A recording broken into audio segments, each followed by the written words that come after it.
Hello, welcome to the Real Estate Market Watch. I'm Bob Gibbs, and this is our seller series, which is titled How to Maximize Your Return on the Sale of Your Home or Investment Property.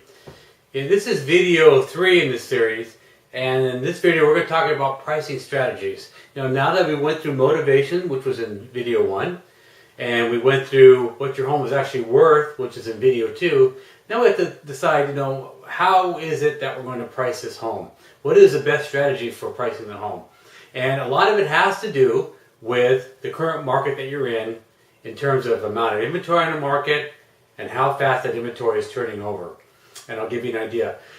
What we see in an overheated market, such like we saw like 2003 through 2007, was that people were pricing homes below the last sales or below the comps in the market, sometimes well below, because they knew when they priced well below, they were going to generate just a ton of offers. And in those days, we were seeing homes that were getting 50 plus offers on them and going just well over asking price.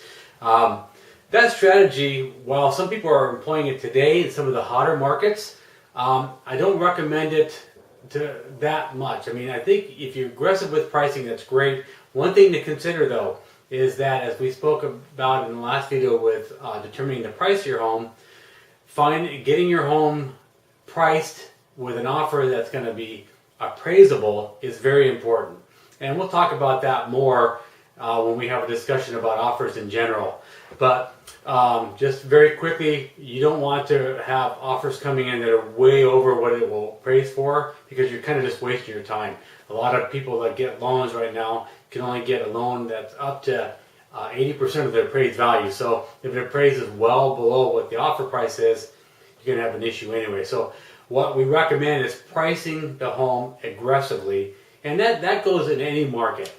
One other strategy to look at is looking at what's currently on the market in your area. Now that you know what your home probably is going to sell for, another way to look at that is the same exercise we went through to determine the value of the home. A lot of the agents who will be bringing buyers in will go through that same process. So you'll find that when we recommend a price to you, wouldn't be surprised, no matter where you price your home, when you get offers, to have offers come in that are at or around that price. And it's really because people are looking at the same comps, so they're going to come up with the same conclusions. Really, the difference is going to be in features and upgrades compared to the comparable sales. But in terms of pricing your home to sell, you need to be somewhat aggressive.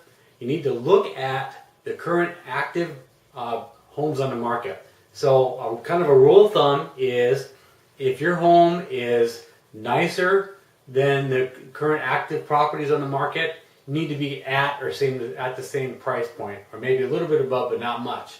If your home is comparable in terms of features and everything, basically it's a one for one, almost, I won't say knockout, but it's very close, then you need to be a little less than that, because that's your competition. You want to drive people to your house and get them to offer on your house as opposed to offering on the other one.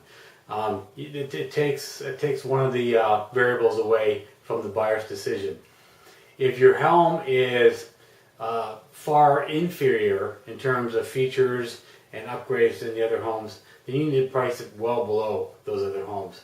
They're going to do the math in their own head, and they'll say, okay, based on what I'm seeing here, this home's priced at X, your home's priced at this point, and I'm going to need to do all this work to get it up to the same level.